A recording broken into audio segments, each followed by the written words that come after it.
What would you do if one day, the child of your enemy knocked on your door, sunburned skin, cracked lips, and eyes that once belonged to your own child?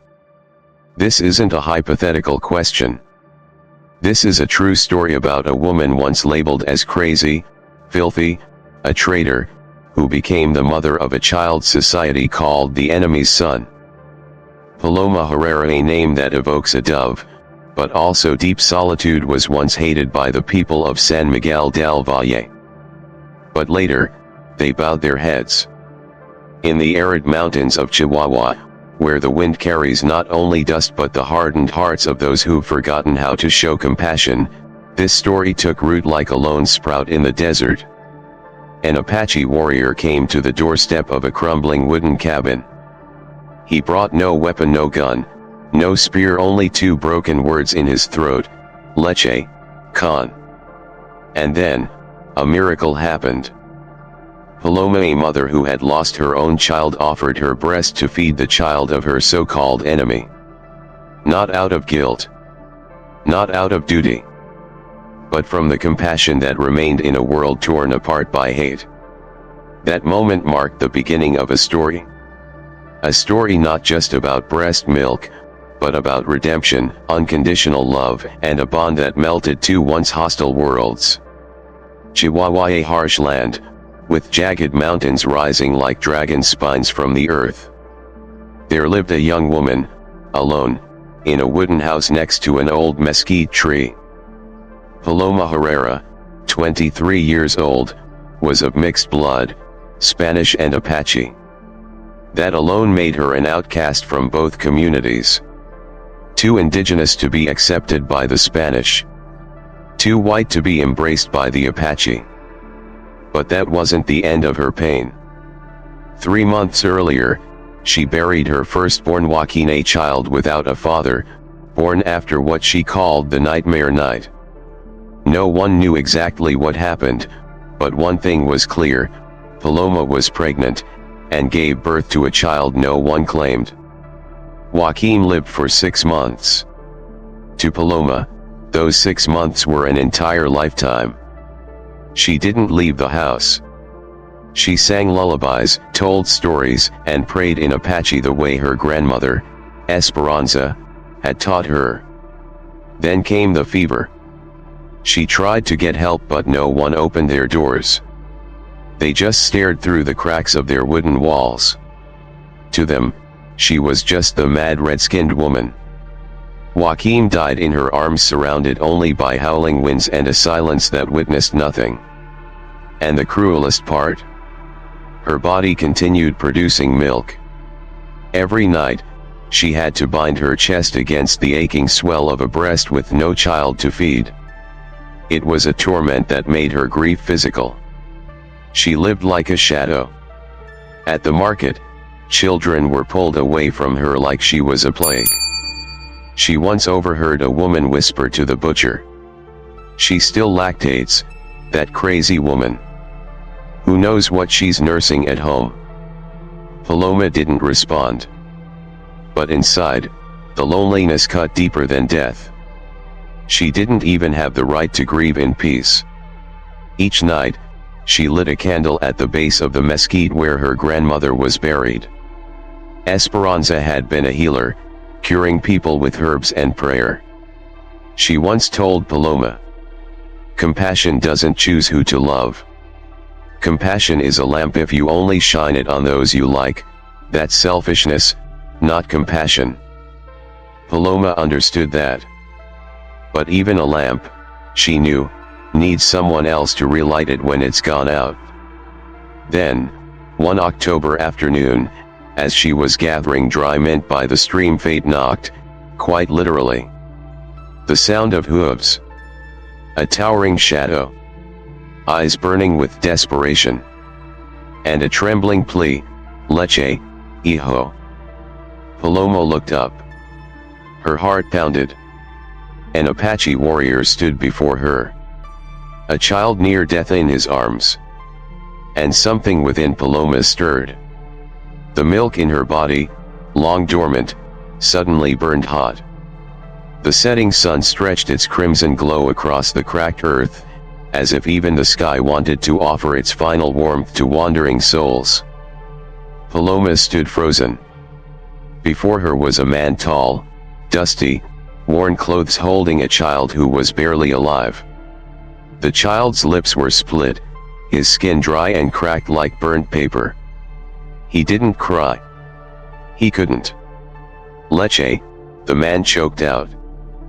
Paloma stared at the child and in a flash, memories of Joaquim came rushing back. The same pale lips. The gasping breath. The way his tiny head rested on her chest at the end. Without thinking.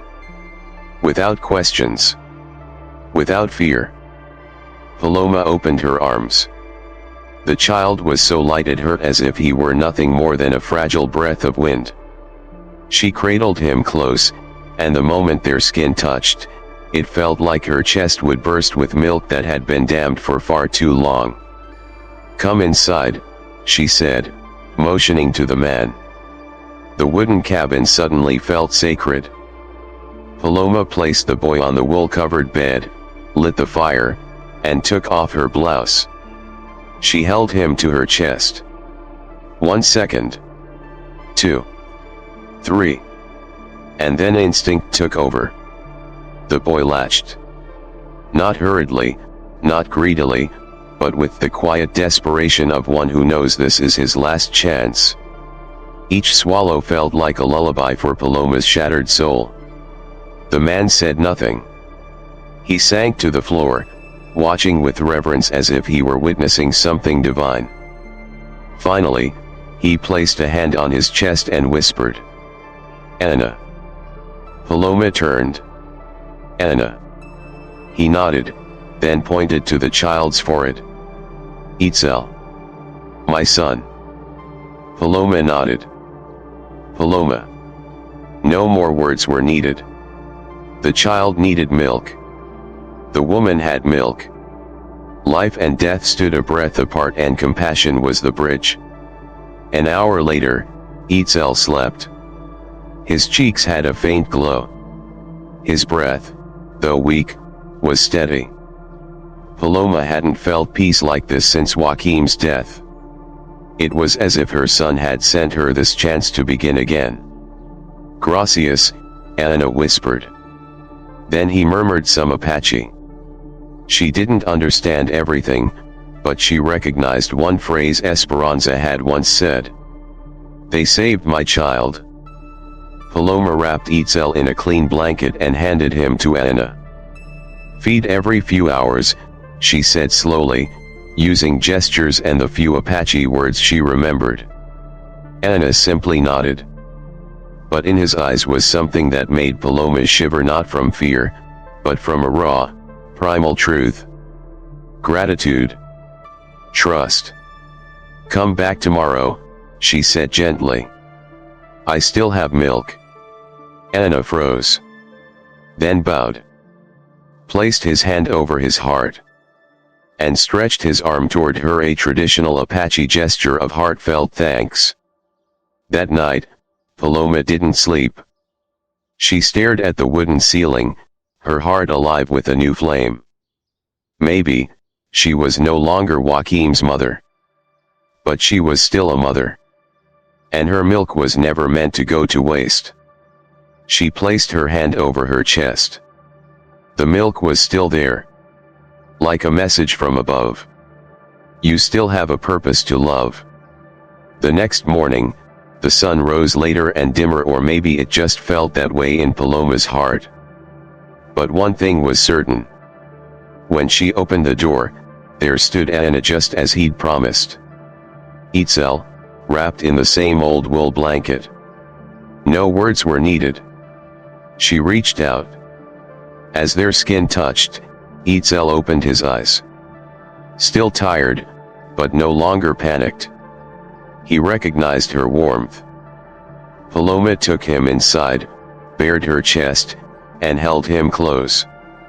The parched lips sought the source of life as if they had never been separated. Aana entered, gently closing the door behind him like a man entering a sanctuary. He sat quietly, not interfering, not interrupting. Between them hung a silence not awkward, but sacred. Paloma realized. Words were unnecessary. They were already speaking. Every morning after that, Aana returned always on time, always with the same reverence. Paloma nursed Itzel each session a prayer in milk, breath, and life. Sometimes, the boy fell asleep afterward, his tiny hands curled around dreams. Paloma would hold him close and breathe in deeply. Aana would sit farther away, carving small wooden gifts. A wild hen. An Apache mask. A little wolf. He never handed them to her. Just left them near her, then quietly stepped back. She never asked. He never explained. But to Paloma, they were the gentle gestures of a man who had lived too long in battle, now relearning how to give love. One day, when Itzel was fast asleep, Aana began to speak. Not in Spanish. Not in Apache. But in a voice thick with longing. He told her a legend slowly, with clumsy Spanish and lilting Apache words. There was once a woman who nursed a wounded baby jaguar. The villagers said she was mad. But the jaguar lived. It returned to the forest. And every night, it brought food to her doorstep in gratitude. Paloma didn't catch every word. But her heart understood. She looked into his eyes. And for the first time, they smiled at each other. Not because anything was funny, but because they had just crossed an invisible bridge and come closer than ever before. One afternoon, as a rare drizzle fell across the dry mountains, Aana looked at Paloma and suddenly said in Spanish, "Eres buena madre." You are a good mother. Paloma froze. No one had ever told her that. Not even when she was raising Joaquim. Not the doctors. Not the neighbors. Not even God. Only an Apache warrior, a man once labeled her enemy, had the courage to look her in the eye and speak those words. One sentence, like water sinking into cracked earth. She broke down in tears. Not loudly. Not dramatically. Just quiet tears falling onto Itzel's sleeping face, still nursing in the arms of his unofficial mother. Aana didn't say another word. He simply pulled something from his coat, a gift. Not carved wood this time, but a small leather charm, hand-stitched. He placed it gently in Paloma's hand, then bowed his head. No more words were needed. Because by now, they shared something deeper. They were family. No papers. No judgment. No bloodline. Only love, the only thing capable of bridging wounds. The tender story unfolding in that little wooden house might have continued forever, a quiet prayer in a time of chaos. But the world rarely lets beautiful things last without disruption. One morning, before the sun pierced the thick clouds over the Sierra Madre, a pair of curious eyes saw Aana leaving Paloma's home. It was Dona Remedios, the village laundress, more known for spreading gossip than clean water. She stood frozen when she recognized the tall, broad-shouldered figure, dark skin, and long black hair of Aana, unmistakably Apache. By midday, from the fish market to the tavern, from the church to the blacksmith's forge, the news spread like wildfire in the dry season. Paloma is nursing the child of an Apache warrior. No one asked for proof. One rumor was enough to ignite a wildfire of judgment that could burn through every act of kindness. At Don Ramiro's tavern, often called the moral headquarters of the village men, a crowd gathered. They banged mugs, shouted, pounded tables as if they themselves had been betrayed by a woman who once belonged to their kind.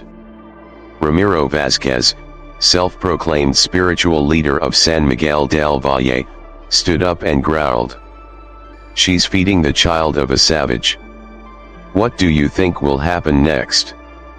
Raise him so he can grow up and kill our grandchildren." The blacksmith Esteban slammed his hammer onto the table.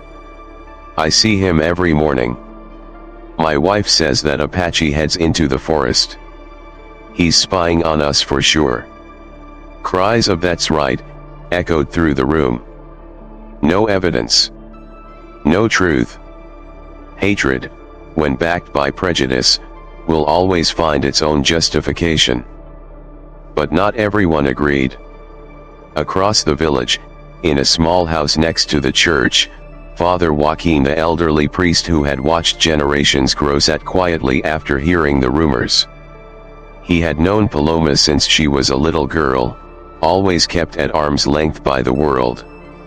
He remembered how she sat silently at the back of every mass, never claiming to be a real believer because she knew others rejected her mixed blood.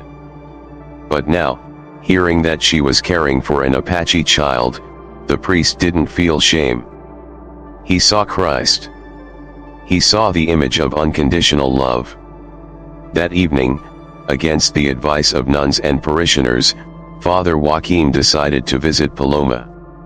When he arrived at the wooden house, the scene before him looked like a painting. Paloma sat on a rocking chair by the fire, chest bare, nursing Itzel with quiet devotion. Aana sat beside her, carving a small wooden toy, his eyes softer than ever. The door creaked open. Father Joaquin spoke gently. "Hello, my child." Paloma startled, but didn't panic. She quickly pulled up her shirt and held Itzel close, rising to her feet. I didn't think you would come." Aana stood up instantly, hand moving toward the knife at his waist. But Paloma raised her hand to stop him. "It's okay. He's a good man. A man of compassion." Father Joaquin smiled kindly. "I came to see for myself what the village is whispering about." He looked at Itzel, now peacefully asleep in the arms of a mother without blood ties, but full of love. "And I see something few people have the courage to do." Paloma bowed her head. "I didn't do anything grand. He needed milk. I had milk. That's all." Father Joaquin shook his head. "No, you did something far greater. You saw a child, not an enemy. You saw a life, not a skin color. That's true faith, faith in the goodness of humanity." Aana stood silently, not understanding every word, but nodded when Paloma's eyes met his, quietly thanking him in silence. As he left, Father Joaquin took Paloma's hand, thin, but strong. The hand of a mother reborn from ashes. "Continue, despite what they say. Love doesn't need approval to exist. It only needs to be given." Paloma's voice trembled. "But is love strong enough to overcome hate, Father?" "Not always," he replied. "But when it does, it changes the world." He turned and walked away, his small, upright figure disappearing into the brilliant sunset like a sign of a coming storm. The next day, as if summoned by fate, Ramiro returned leading a group of armed men to Paloma's doorstep. The sound of hooves, shouts, rage. Paloma held Itzel in her arms and stepped outside, head held high. "What do you want?" "We want you to stop betraying our people," Ramiro snarled. "You have 3 days. If you don't stop nursing that child, and if that Apache comes back here again, don't say we didn't warn you." Paloma looked straight into the eyes of the man who called himself righteous. "This child is not a warrior. He's just a hungry child." Ramiro spat on the ground. 3 days. Make your choice." Paloma turned and went back inside. She wasn't afraid for herself. But for the first time, she feared that this love might be torn apart by hate from outside. Then she looked down at Itzel, who stared back with eyes that seemed to ask, "Will you leave me, Mother?" And she knew, no. Even if she had to bear the weight of the world. 3 days. 3 days to choose between compassion and survival. Between a heart coming back to life, and a village gripped by hate. 3 days longer than the 3 grief-stricken months after Joaquim's death. Each night burned like fire. She listened to every sound in the wind. Insect cries pounding like her own heartbeat. Creaking wood like warnings from forgotten gods. And Itzel's soft breathing drinking her milk, curled in her arms like a whispered prayer. On the 3rd day, Aana arrived earlier than usual. He didn't smile. Didn't bring toys. His eyes were dark like a sky before the storm. I saw men from the village, armed. Heading this way, he said slowly, eyes fixed on the window. Paloma needed no more warning. She wrapped Itzel in the soft wool blanket, tucked him into the woven sling her grandmother had left behind. Her hands trembled but her eyes were clear. We're leaving. No tears. No wailing. Just the quiet resolve of 2 people who knew. If love wants to survive, sometimes it must leave behind what once was called home. They left through the back door, the same path Paloma once used to gather mint by the stream. This time, there was no gentle breeze, no birdsong. Only the chill of danger. They moved quickly, silently, like 2 ghosts escaping from hell. The baby, Itzel, seemed to understand. He didn't cry, didn't squirm, he simply pressed into his mother's chest with the instinct to survive. Aana led a horse out from behind the brush, helped Paloma onto the saddle, then climbed up behind her. Under the cold moonlight, they rode into the night, toward the mountains, what Aana had once called the land of the ancestors. The next day, they climbed narrow mountain passes, wove through thick pine forests, avoiding every light, even sunlight. At nightfall, they reached a hidden cave behind a moss-covered wall of rock. Aana's old hideout from his past missions. It's safe here. The wind can't get in. We can build a fire without being seen, he said. Paloma sat down, cradled Itzel to her chest, and nursed him for the first time since their escape. The child drank greedily. The sound of swallowing echoed in the cave like a bell tolling life's return. She looked at Aana stoking the fire, then around her, stone walls, tree roots breaking through earth, drops of water falling from the cave ceiling. No door. No bed. No photo of Joaquim. But she wasn't afraid. She felt peace. For the first time, she held a child she had chosen with her heart. No one could take him away. Not tonight. In the days that followed, Aana taught Paloma to live like an Apache. He showed her how to tell edible roots from poisonous ones. How to set small traps for birds. How to light a fire without smoke. How to listen to the forest and read the wind. Paloma learned quickly. Her grandmother had once taught her the ways of herbs and healing. Now, that knowledge met Aana's survival instincts, and together, they built a foundation for a new family. In the mornings, Paloma made porridge from leftover rice. By midday, they searched for water, boiled and stored it. At night, she mended Itzel's old clothes while Aana sharpened knives and repaired bows. No electricity. No good rice. No soft mattress. Just the soft giggles of a baby playing with a wooden bracelet. Just the look of relief on Paloma's face each time she heard Itzel's gentle snore. And the unmistakable tenderness in Aana's eyes whenever he watched Paloma cradle the child in firelight. One night, after placing Itzel in a basket they had woven from vines, Aana invited Paloma to sit outside and watch the stars. The sky stretched high, vast, and thick with starlight. My grandmother used to say, Aana began slowly, Each star is the soul of a child either not yet born, or already lost. Paloma turned toward him.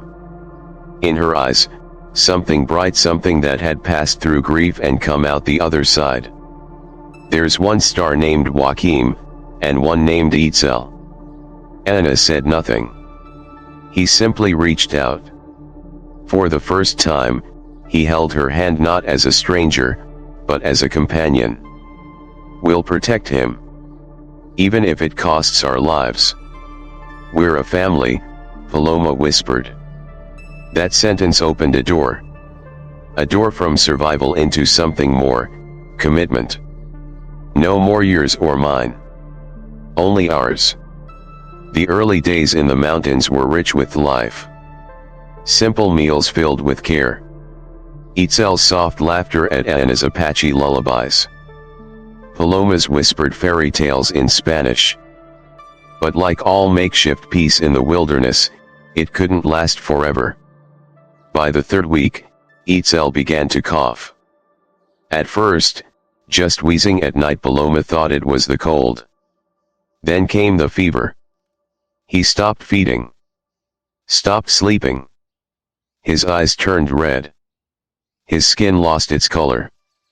His cries weakened into faint, whimpering moans like wind through stone. Paloma panicked. She tried everything she'd learned: mint leaves, holy basil, dry ginger paste, pressing them onto his burning forehead. But the fever didn't break.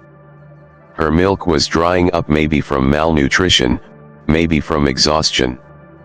He needs milk, real milk.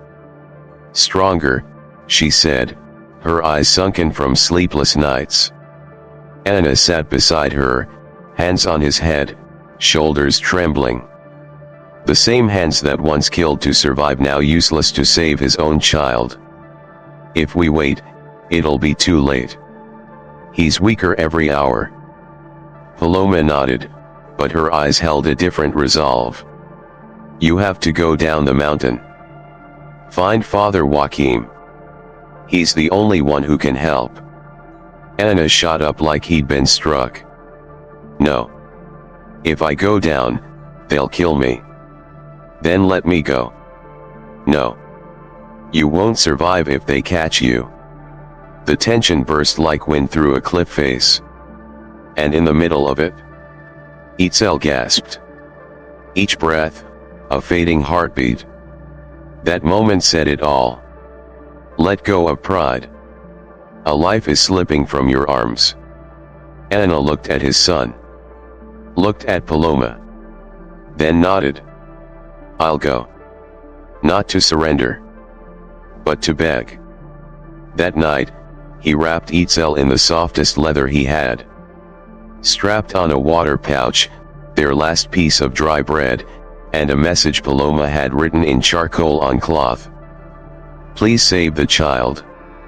Don't judge love. Aana left under the full moon. His shadow disappearing into the black pines. As if the darkness had swallowed their last hope. Father Joachim was praying inside the old church when a soft knock came at the parish side door. He opened it slowly, expecting old Dona Esperanza asking for candles. But standing there was an Apache warrior, holding a child on the verge of death. Aana dropped to his knees and held out the boy. Help him, he said, his voice shaking. The priest immediately took the child, placing a hand on his forehead. Fever's too high, lips dry, hasn't eaten in too long. He asked no questions. Didn't judge. Just held Itzel like a dying soul returned to him. Come in, my son. Aana didn't enter. He sat outside on the porch, head in hands. A father with nothing left but faith in someone else's mercy. Inside, Father Joachim prepared goat's milk from the monastery. Spoon by spoon, he fed the boy. After a few moments, Itzel swallowed. Then again. A tear rolled down the old priest's face. Thank God. When the baby finally slept in his arms, breath slowing. The priest carried him out and placed him back in Aanna's hands. He needs his mother. Right now. I can't go back. They're hunting us. The priest nodded. Then did the unthinkable. He led Aana and Apache straight to Ramiro Vasquez's front door. The house was lit. A few guards stood outside, shocked to see the priest. Even more stunned to see him beside a savage. This is the father. This is the child who will die without his mother. We don't help savages. Ramiro barked from the window. Then you've just killed a child with your bare hands, Father Joaquim shot back. His eyes aflame for the first time, like a saint insulted. The townspeople began to gather. By the dim glow of lanterns, they saw a barely breathing baby. A trembling priest. And a warrior without weapons just holding his son. Let me see Paloma, the priest demanded. Just 5 minutes. To save a life. Silence stretched tight like a drawn bow. Then Ramiro nodded. Not from mercy, but because he knew. Refusing the priest now would be self-destruction in front of the crowd. The cellar door opened. Paloma, wearing a coarse prisoner's gown, stepped out.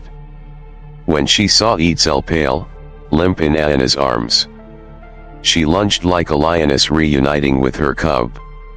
My baby, I'm here. She held him close, opened her shirt, pressed him to her chest. Itzel latched weakly. Then began to nurse. A gasp came from the crowd. Then silence. Then some of the women began to cry. Not for Paloma. Not for Aana. They cried for themselves. For having forgotten the most sacred instinct of all. To protect a child. The soft sounds of Itzel's feeding echoed through the damp stone cellar. Like a temple bell ringing in an abandoned shrine. And then, as the baby drank those first drops of milk after nearly a day of hunger, something miraculous happened. No one spoke. No more jeering. No more curses. Even Ramiro's moral thunder had fallen silent. Only the faint, hungry cry of a child. And in that moment, it became the voice of everyone's conscience. Dona Esperanza, the old midwife who had witnessed hundreds of births, was the first to speak. This child isn't a savage. He's just a hungry baby. She stepped forward, slowly but firmly. Like a mother visiting her son in prison. I've helped deliver dozens of babies in this village. I've seen the way they look at their mothers with pure, absolute trust. And today, I saw it again. Right here. In the arms of the woman you call a traitor. All eyes turned. Paloma still sat on the floor, disheveled, dirty. But in her arms, the child's cheeks had turned pink. From her tired eyes, 2 hot tears fell. I don't care what blood this child carries, she whispered. I only know. He called me with his cry. And I couldn't turn away. The atmosphere in the square began to shift. Where just hours earlier had burned the fires of condemnation, now there lingered confusion, hesitation, and lowered eyes. At that moment, Maria appeared. Maria Ramiro Vasquez's 17-year-old daughter, with clear eyes like her late mother and a heart not yet twisted by patriarchal pride. She stepped down from the porch, her long black hair loose over her shoulders, wearing a wrinkled white dress, but her steps did not falter. Papa, her voice rang out. Mama wouldn't have agreed to this. Ramiro turned, startled as if struck in the chest by a stone. What are you saying?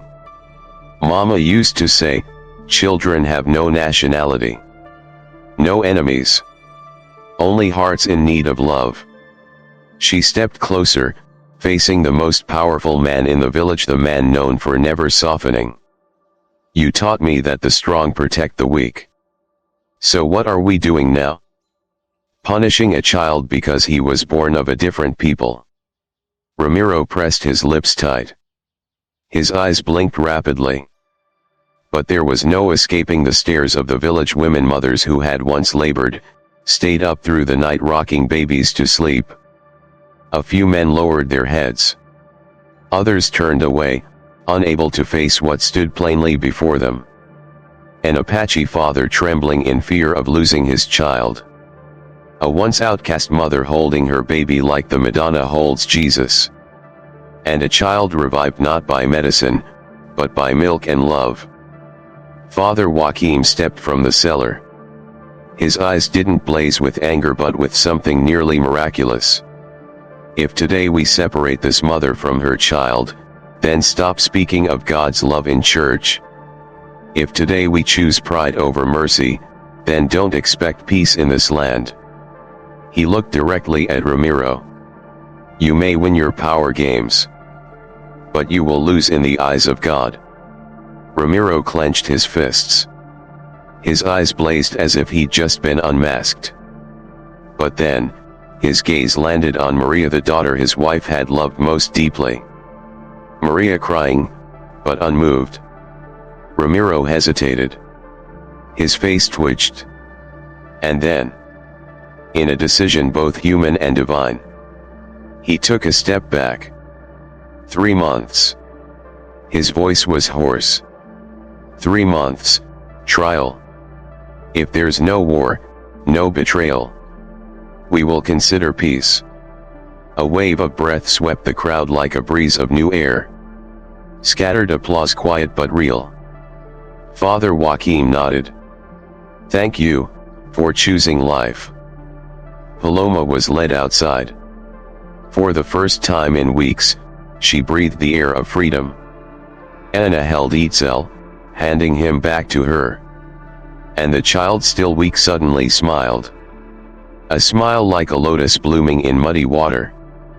People saw it, and their hearts turned toward the sun. Dona Esperanza stepped forward, bowing gently to Paloma. You are his mother. Not by blood, but by love. Aana squeezed Paloma's hand. She said nothing. She simply looked up. A star shimmered, though it wasn't yet night. Joaquim, my son, do you see? I kept my promise. I didn't let love die. 3 months passed like a season's turning wind. Quiet, cautious, but scented with hope. San Miguel del Valle was no longer a village silenced by hate. No more whispers behind Paloma's back. No more suspicious glares at Aana when he took Itzel to the stream. And most importantly, no more divide between us and them. It all began with a smile. Itzel's smile, when Paloma held him in the town square on the 3rd morning of their return. That innocent, unconditional smile made even those who once hated the boy bow to their own hearts. Aana no longer lived in the forest. He built a small wooden house on the edge of the village, near the stream where Paloma once gathered mint. Every morning, he took Itzel to the garden, teaching him the names of plants in Apache. Every evening, Paloma told fairy tales in Spanish.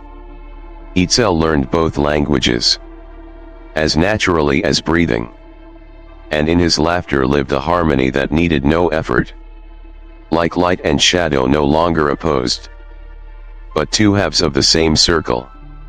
One morning, Father Joaquim knocked on their door. His face was flushed. His eyes warm like aged wine. It's time for you to decide, isn't it? Paloma knew what he meant. She looked at Aana, who was fixing the chicken coop with his bare hands, and smiled. We decided long ago. We just hadn't been asked. The wedding was held on an April afternoon. Wildflowers blanketed the meadow. Sparrows nesting on the chapel roof. More villagers came than expected. Some who once wanted to burn Paloma alive. now brought corn cakes and fresh eggs as gifts. Women who had once whispered crazy red skin now leaned toward each other and murmured, "She's beautiful," like she was born to be a mother. It was the first wedding between an Apache and a villager of San Miguel del Valle. And it was the first time the chapel was packed. Not for Sunday Mass, but for love. Father Joachim stood beneath a ring of white daisies. His voice trembled as he gave the blessing. Today, we don't just unite two people. We unite two peoples. And the greatest witness to this love is the child who survived by milk and grew by courage. Itzel wore a woven shirt, a white feather in his hair, a gift from his grandfather, the Apache chieftain. The boy ran freely through the fields, waving two ribbons, one red for his indigenous roots, one white for peace. As the wedding ended, Itzel dashed into the circle of guests and shouted in both languages, "Mama! Tata! Mommy! Daddy!" The crowd erupted. A young mother cried. An old man bowed his head silently. Ramiro Vasquez stood quietly behind the chapel pillar. He didn't step forward to bless the union, but he let Maria, his daughter, deliver a bouquet of wildflowers to Paloma, along with a quiet message. "If my wife were still alive, she would have blessed you both." That night, Paloma sat on the porch of their new home. Itzel slept peacefully in her arms, still holding the wooden rabbit Aana carved. Aana sat beside her, working on a new toy. "Do you regret it?" he asked softly. "Giving everything up to choose this path?" Paloma looked to the sky. The wind swept through her hair like a whisper from Joachim. The sun, she believed, still watched her from a distant star. "No, I don't regret anything." "Why?" "Because I chose to love. And in doing so, I became someone I never dreamed I could be. A true mother. A true wife. And part of something bigger than myself, peace." Since that day, every holiday season, the villagers retell the legend of Paloma, Aana, and Itzel. A living story. About a mother once cast out. About a father who crossed through hatred with a blade. And about a child who turned a mother's milk into a lifeblood that bridged two worlds once believed irreconcilable. They don't tell it to cry. They tell it to remember. Enemies exist only in the minds of men. But love, if deep enough, can turn hatred into family. Years later, the thorn bushes at the village's edge gave way to wildflower gardens. What was once the border between natives and villagers became a shared playground for children of both worlds. And among them was one boy. Not remarkable for his looks, but for a strange, quiet depth in his gaze. A stillness rarely seen in a child. It was Itzel, now 8 years old. He wasn't rebellious, nor timid. Every time he walked through the village square, those who had witnessed his parents' wedding paused, as if looking at their own healed past. He spoke both Spanish and Apache. But the language people admired most was one beyond words: his ability to listen. Itzel never interrupted.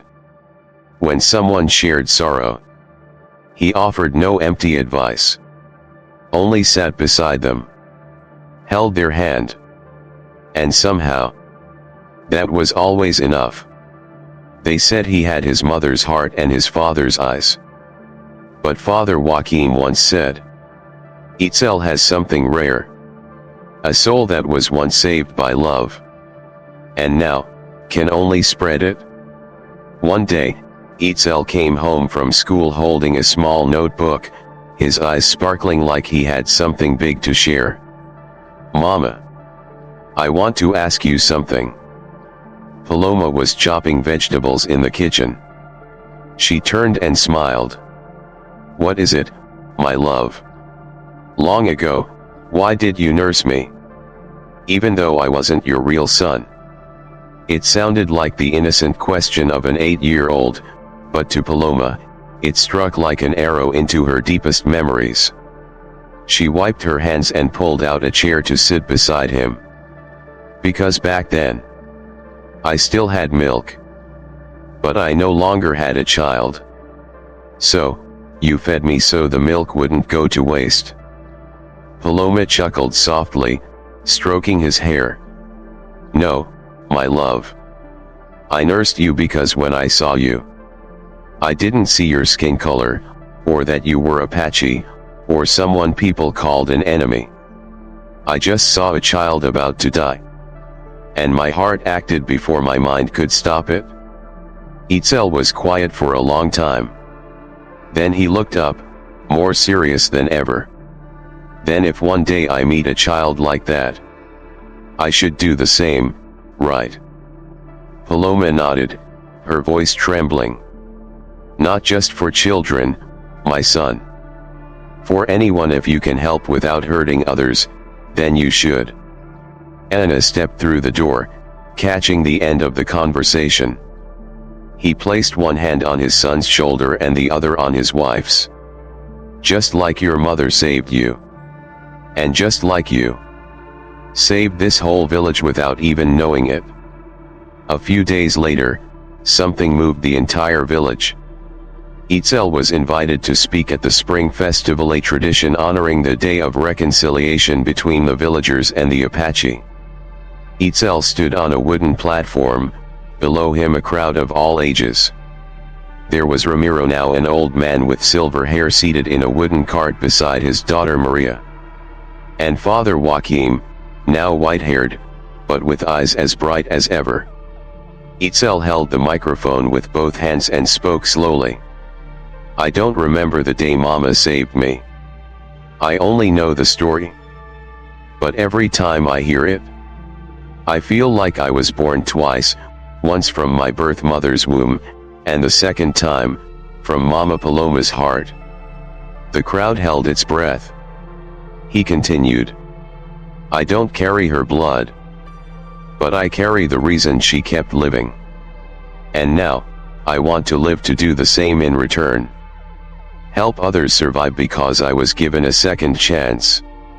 I don't want people to remember me as the boy who was saved. I want to be remembered as the one who knew how to save others. A wave of applause burst out. Then another. Then the entire square rose to its feet. Paloma wept, clinging to Aana. Maria looked at her father, and for the first time in years, he nodded slowly, tears welling in his old eyes. That night, Paloma sat alone beside the oil lamp. She opened Esperanza's old journal. Inside, one line had been circled in red long ago. Only those who dare to love their enemies are truly free. Paloma smiled and closed the book.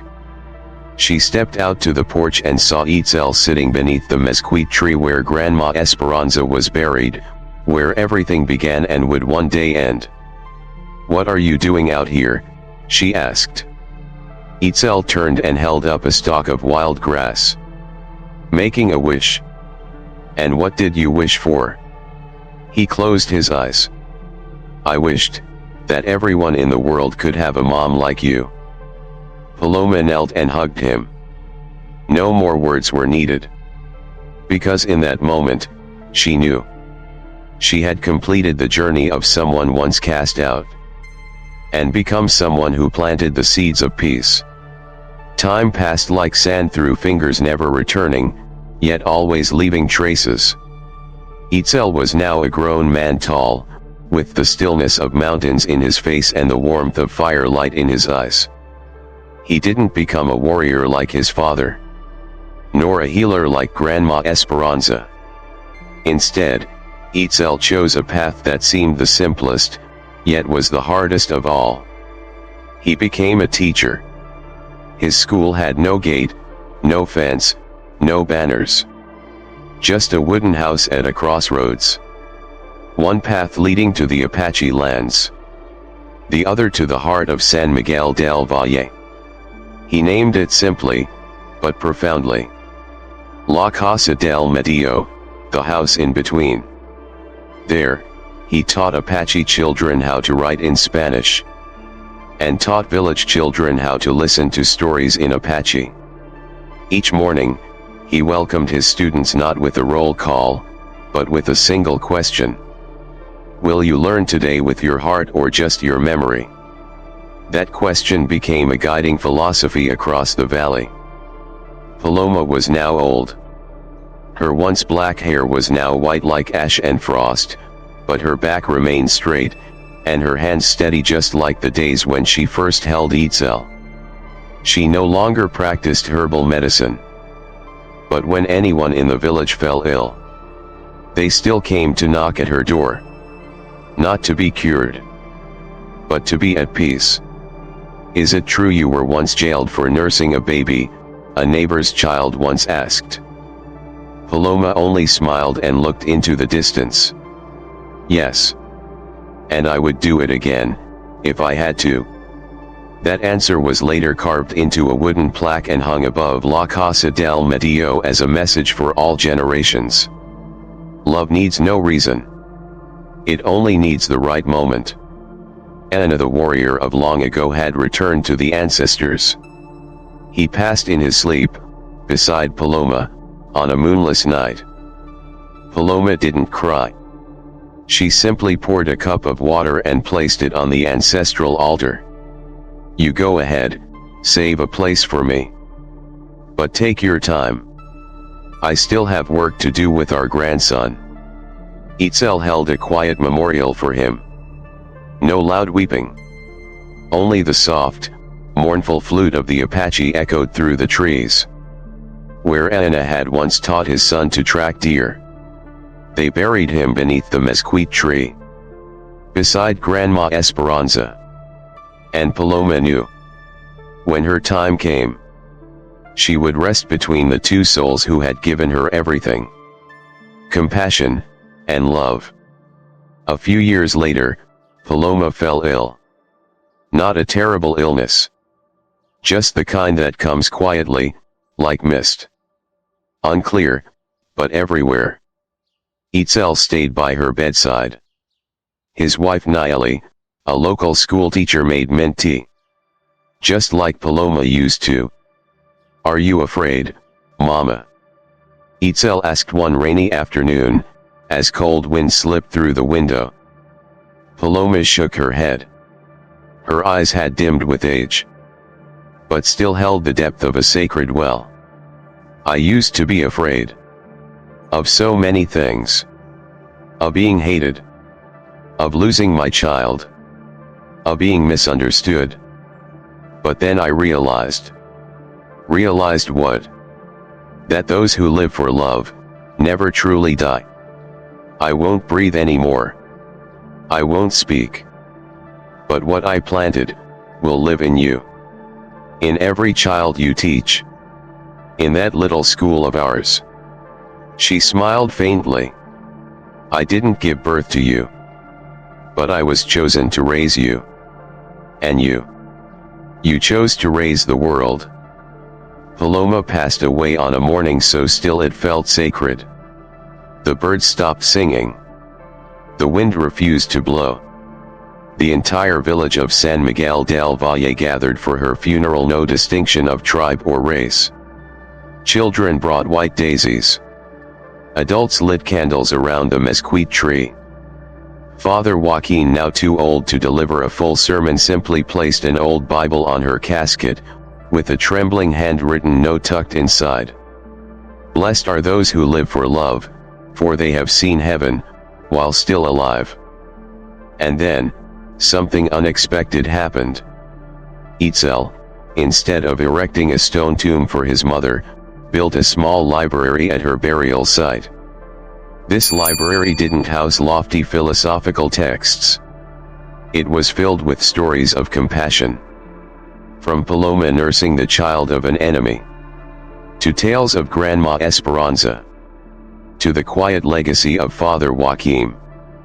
and the testimonies of former students who had once been touched by Itzel's teachings. There, anyone could write a new page, if they had ever helped or been helped. Engraved above the library's entrance was a quote Paloma had once written to her son. "Love doesn't need blood. It only needs, to begin with, a drop of milk." And so in a land once divided by hatred, a mother who bore no children left behind a new kind of lineage. A generation born of compassion. Have you ever wondered, can compassion overcome hatred? Let us know in the comments below by choosing a number. 1. If you believe in the power of compassion. 2. If you've ever been misunderstood for loving the wrong person. 3. If you think this story deserves to be remembered forever. What moment moved you the most in Paloma and Itzel's journey? Share your thoughts. Every comment is a candle that helps keep love from fading. Don't forget to subscribe to Ksitigarbha Tales to continue sharing stories of humanity, karma, and forgiveness. Hit the notification bell so you won't miss the next emotional journey. And if this story touched your heart, share it with someone who needs a little hope. Because one drop of milk once saved a child, and one story can save a soul. Thank you for being with us. See you in the next video. Ksitigarbha Tales, where the ordinary becomes legendary.